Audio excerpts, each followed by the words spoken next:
ان اللہ و ملائکتہ یصلون علی النبی یا ایہا الذین آمنوا صلوا علیہ وسلموا تسلیما الصلاۃ والسلام علیک یا سیدی یا رسول اللہ وعلی آلک واصحابک یا سیدی یا حبیب اللہ الصلاۃ والسلام علیک یا سیدی یا نبی اللہ وعلی آلک واصحابک یا حبیب اللہ۔ حمد و صلوات کے بعد اللہ تبارک و تعالیٰ کے انبیاء کرام علیہم السلام سبھی عزتوں، عظمتوں، شانوں، بلندیوں والے ہیں، لیکن بعض انبیاء کرام علیہم السلام کو اللہ تعالیٰ نے بڑی ہی عظمتیں عطا فرمائی۔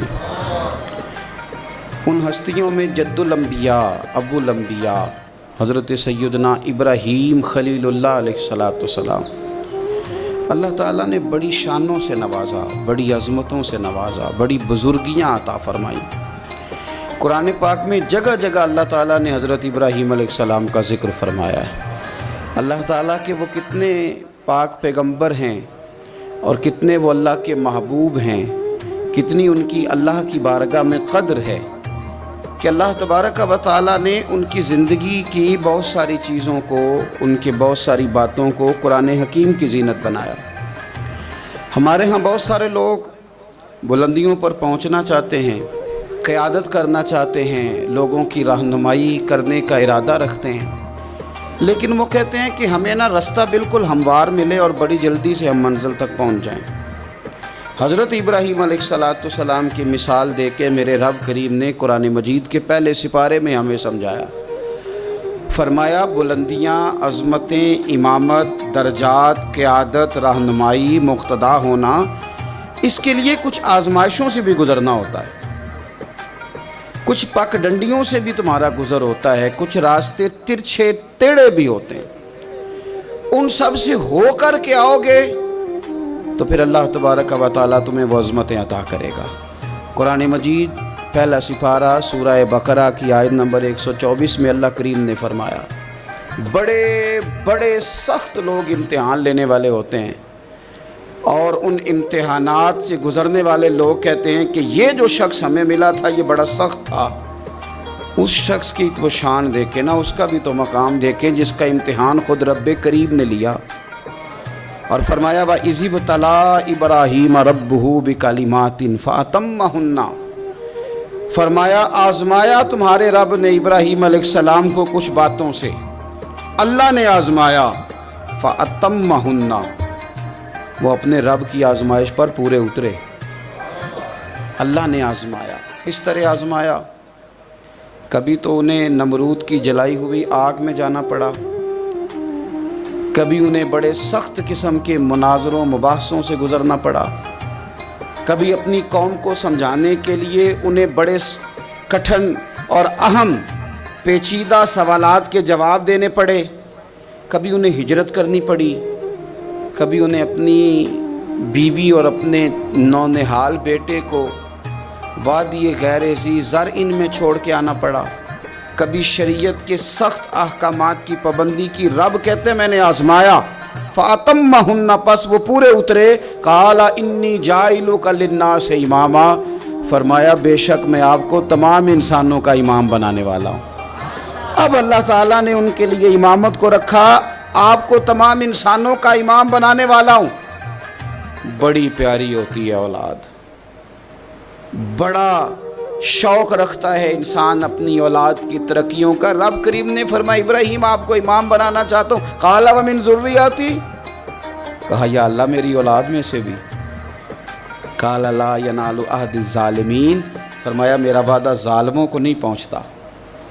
اللہ تبارک و تعالی نے فرما دیا کہ ان میں سے جو ظالم ہوں گے ان کو تو یہ درجہ نہیں ملے گا، لیکن جو رب سے ڈرنے والے ہوں گے انہیں اللہ بڑے درجات عطا فرمائے گا۔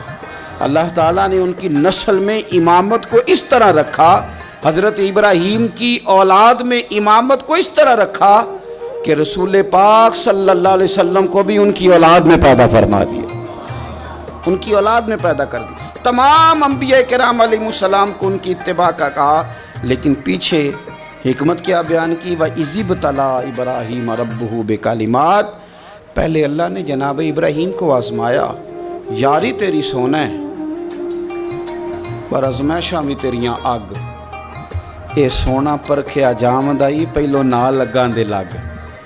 آپ پہلے کسی گھاٹی سے گزریں، کسی گھاٹی سے زخم پہ زخم کھا کے جی اور خونے جگر کے گھونٹ پی، آہ نہ کر لبوں کو سی، یہ عشق ہے کو دل لگی نہیں، یہ عشق ہے کوئی دل لگی نہیں۔ تو آزمائش جناب ابراہیم علیہ السلام کی زندگی کا ایک اہم نقطہ۔ پھر اس کے آگے ہم اسی سورہ بقرہ کے اندر جب تھوڑا سا مزید آگے بڑھتے ہیں تو جناب ابراہیم علیہ السلام کا ایک مناظرہ ہے،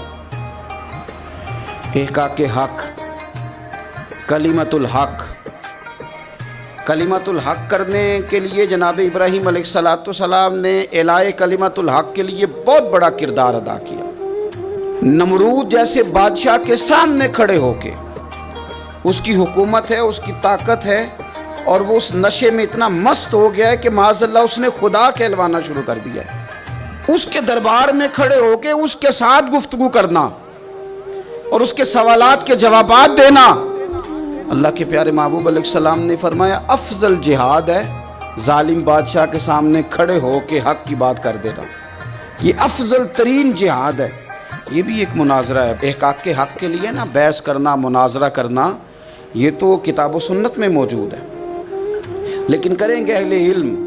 ہر آدمی اٹھ کے اگر مباحثے میں جائے گا تو بعض اوقات بہت ساری خطائیں پیش نظر ہوں گی۔ جناب ابراہیم علیہ السلام سامنے کھڑے ہیں، یہ خدا کہلواتا ہے۔ حضرت ابراہیم علیہ السلام سے اس نے رب کریم کی ذات کے بارے میں بات شروع کر دی۔ اللہ فرماتے ہیں الم تر الی الذی حاج ابراہیم فی ربہ، کیا آپ نے اس شخص کو نہیں دیکھا جو جناب ابراہیم سے جھگڑا کر رہا تھا ان کے رب کے بارے میں؟ اور جھگڑا کیوں کر رہا تھا؟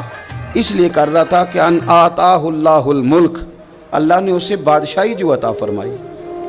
کچھ لوگوں کو جب اعزاز ملتا ہے نا، بلندی ملتی ہے، مال و دولت ملتا تو جھگڑالو ہو جاتے ہیں، بڑے بڑے دعوے کرتے ہیں، بجائے شکر کے تکبر کا رستہ اختیار کرتے ہیں۔ جھگڑا کر رہا تھا جناب ابراہیم سے۔ اذ قال ابراہیم ربی الذی یحیی و یمیت، حضرت ابراہیم فرمانے لگے میرا رب وہ ہے جو زندہ کرتا اور مارتا ہے۔ وہ بحث کر رہا ہے، گفتگو کر رہا ہے آپ کے ساتھ، فرمایا میرا رب وہ ہے جو زندہ کرتا اور مارتا ہے۔ گویا جناب ابراہیم علیہ السلام اس سے کہہ رہے ہیں کہ تیرا تو اپنا وجود رب کے ہونے کی دلیل ہے، تو ایک نطفہ تھا اور اس سے اللہ تعالیٰ نے تجھے وجود دیا، تیرے اندر روح پھونکی، تیرا اتنا بڑا جسم قائم ہوا، رب وہ ہے جو زندہ کرتا اور مارتا ہے۔ قال انا احیی و امیت، کہنے لگا میں بھی زندہ کرتا اور مارتا ہوں۔ اس نے اس طرح کیا کہ دو بندے بلائے نمرود نے، ایک کو سزائے موت کا حکم ہو چکا تھا، اس کو کہنے لگا تجھے سزائے موت کی سنائی تھی، نہ جا تو آزاد ہے، اور ایک بندہ بے گناہ تھا، اسے پکڑ کے قتل کر دیا، کہنے لگا دیکھو میں بھی مارتا اور زندہ کرتا ہوں۔ حالانکہ قتل کر دینے اور چھوڑ دینا، اس میں اور زندگی اور موت دینے میں کتنا بڑا فرق ہے۔ حضرت ابراہیم سمجھ گئے کہ بندہ موٹے دماغ کا ہے۔ کچھ لوگ موٹے دماغ کے ہوتے ہیں، بلا وجہ بحث کرتے رہتے ہیں۔ حضرت سعدی شرازی رحمۃ اللہ علیہ نے کیا خوب بات کہی، آپ فرمانے لگے 40 عالم بیٹھے ہوں، ایک دلیل سے انہیں چپ کرایا جا سکتا ہے، لیکن ایک جاہل بیٹھا ہونا تو وہ 40 دلیلوں سے بھی چپ نہیں کرتا، کیونکہ جاہل ہے نا۔ علماء کے سامنے آپ دلیل بیان کریں گے تو 40 علماء بھی ہو تو ایک دلیل سے چپ کر دیں گے تو جو ہے جاہل، وَإِذَا خَاطَبَهُمُ الْجَاهِلُونَ قَالُوا سَلَامًا، یہ دلیل بھی اس کی بڑی کچی تھی، بڑی نکمی تھی۔ اب حضرت ابراہیم نے نا اس پر ایک اور مناظرانہ گرفت فرمائی۔ آپ فرمانے لگے اچھا، قال ابراہیم فإن اللہ یأتی بالشمس من المشرق فأتی بها من المغرب، فرمایا میرا رب وہ ہے جو سورج کو مشرق سے نکالتا ہے، تو اس طرح کر مغرب سے نکال دے۔ اگر تیرا بھی یہی دعویٰ ہے تو مغرب سے نکال دے۔ فبہت الذی کفر، تو رب فرماتا ہے کہ میرے خلیل کی بات سن کے کافر کے ہوش ہی اڑ گئے، اس کے ہوش اڑ گئے۔ جب حق کی بات ہوتی ہے فبہت الذی کفر، ہوش اڑ گئے اس کے، وہ تو حواس باختہ ہو گیا کہ یہ کیا بات کر دی۔ واللہ لا یہدی القوم الظالمین، اسے ہدایت پھر بھی نہیں آئی، کیوں کہ اللہ ظالموں کی قوم کو ہدایت نہیں دیتا، ہدایت نصیب نہیں ہوئی، ہوش اس کے اڑ گئے۔ جناب ابراہیم علیہ السلام نے ایسی دلیل دی رب کی ذات کے بارے میں، رسول پاک کی عزت کے بارے میں، صحابہ کے بارے میں، اہل بیت کے بارے میں، دین کے کسی معاملے میں احقاق حق کے بارے میں ہمیں یہ پیغام دیا گیا کہ جگہ کوئی بھی ہو، مقام کوئی بھی ہو، وقت کوئی بھی ہو، جب تم نے دین کی بات کرنی ہے تو پھر تم نے نا ذرا تگڑے ہو کے کرنی ہے، پھر تم نے مضبوط ہو کے کرنی ہے، دلیل کے میدان میں پھر تم نے آگے بڑھنا ہے۔ جناب ابراہیم علیہ السلام کا اس موقع پر جب آپ کے ساتھ بظاہر کوئی غلاموں کی فوجیں نہیں، امتیوں کی لمبی چوڑی قطاریں نہیں، وہاں بھی کھڑے ہو کے آپ نے فرمایا کہ تو جو دعوے کر رہا ہے تو جھوٹے کر رہا ہے، کائنات میں ایک ہی رب ہے جو سچا رب ہے، ایک ہی کائنات کا مالک ہے جو سچا ہے، ایک کی رازق ہے جو سچا ہے، اس کے سوا کوئی عبادت کے لائق نہیں، وہی ہے جو اس قابل ہے کہ اسے چاہا بھی جائے، اسے سجدہ بھی کیے جائے، اس کی بارگاہ میں جھکا بھی جائے، اسے معبود بھی جانا جائے، اسے رازق بھی مانا جائے، اس سے پیار بھی کیا جائے، اسی کے لیے جیا جائے، اسی کے لیے انسان دنیا سے جائے۔ اللہ تبارک و تعالی ہمیں بھی حضرت ابراہیم کی طرح حق کا علم بلند کرنے کی توفیق عطا فرمائے۔ حضرت ابراہیم علیہ السلام ایک دن فرماتے ہیں، دیکھیں اس خلیل کا اپنے رب کریم کے ساتھ، اللہ کے اس پاک پیغمبر کا، حضرت ابراہیم خلیل اللہ علیہ السلام کا اپنے رب سے رشتہ کس طرح کا ہے۔ وَإِذْ قَالَ إِبْرَاهِيمُ رَبِّي أَرِنِي كَيْفَ تُحْيِي الْمَوْتَى، حضرت ابراہیم اپنے رب کریم کی بارگاہ میں عرض کرتے ہیں، مالک مجھے دکھا تو مردے کیسے زندہ کرے گا، کیفا، وہ کیفیت دکھا، وہ انداز کیا ہوگا۔ اللہ اکبر۔ قال اولم تؤمن، تو اللہ نے فرمایا کہ آپ کا یقین نہیں، آپ ایمان نہیں رکھتے۔ قال بلا ولکن لیطمئن قلبی، کہا مالک ایمان تو ہے پر میں اطمینان قلبی کے لیے پوچھ رہا ہوں تاکہ میرے دل کو قرار ہو جائے، میں وہ کیفیت دیکھ لوں، وہ کیفیت۔ امام غزالی وہ روایت لائے ہیں جس میں فرمایا کہ یقین اس طرح سیکھا کرو جس طرح تم قرآن سیکھتے ہو، یقین سیکھو، اطمینان قلبی حاصل کرو، آگے بڑھو۔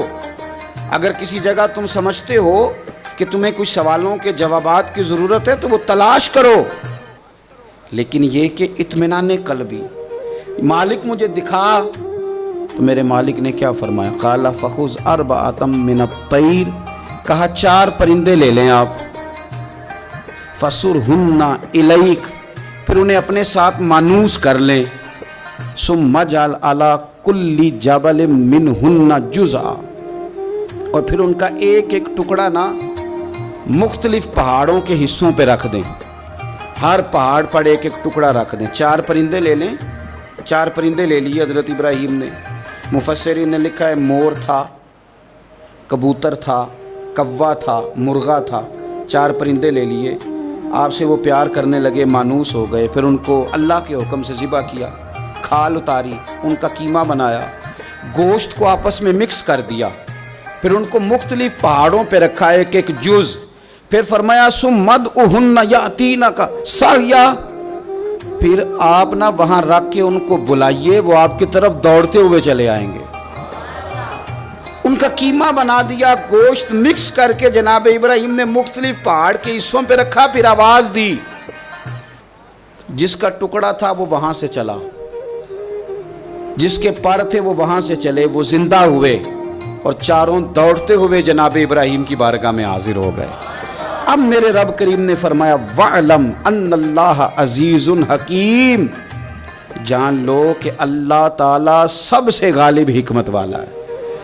اسی طرح صبح قیامت اللہ تبارک و تعالیٰ مردوں کو زندہ کرے گا، قبروں سے نکالے گا، وہ اپنے اپنے قبروں سے نکلیں گے، ان کی ہڈیاں جوڑی جائیں گی۔ کیف تکفرون باللہ وکنتم امواتا فاحیاکم ثم یمیتکم ثم یحییکم ثم الیہ ترجعون، تم کیسے انکار کرتے ہو اپنے رب کا، حالانکہ تم مردہ تھے، اس نے تمہیں زندہ کیا، پھر تمہیں مارے گا، پھر تمہیں زندہ کرے گا، ثم الیہ ترجعون، پھر تم اسی کی طرف لوٹ کر جاؤ گے۔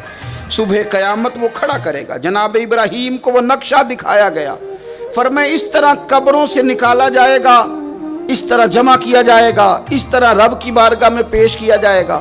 وہ منظر کیا ہوگا جب رب کی بارگاہ میں پیش کیا جائے گا؟ تو رب کے قرآن نے اسے بھی بیان کیا، فرمایا یوم نحشر المتقین الی الرحمن وفدا۔ جو متقی پرہیزگار ہوں گے نا، اللہ سے ڈرنے والے، انہیں جب رب کی بارگاہ میں پیش کیا جائے گا تو مہمان بنا کے پیش کیا جائے گا۔ وہ مہمان ہوں گے، اللہ کے مہمان بنا کے پیش کیا جائے۔ وَنَسُوقُ الْمُجْرِمِينَ إِلَىٰ جَهَنَّمَ وِرْدًا، اور جو مجرم ہوں گے نا انہیں پیاس سے ہانکا جائے گا جہنم کی طرف۔ جس طرح چرواہا بکریوں کو ہانکتا ہے، اس طرح پیاس سے ہانکے جائیں گے۔ اللہ تعالی ہمیں اطمینان قلبی دے دے، یقین کامل کی دولت دے دے۔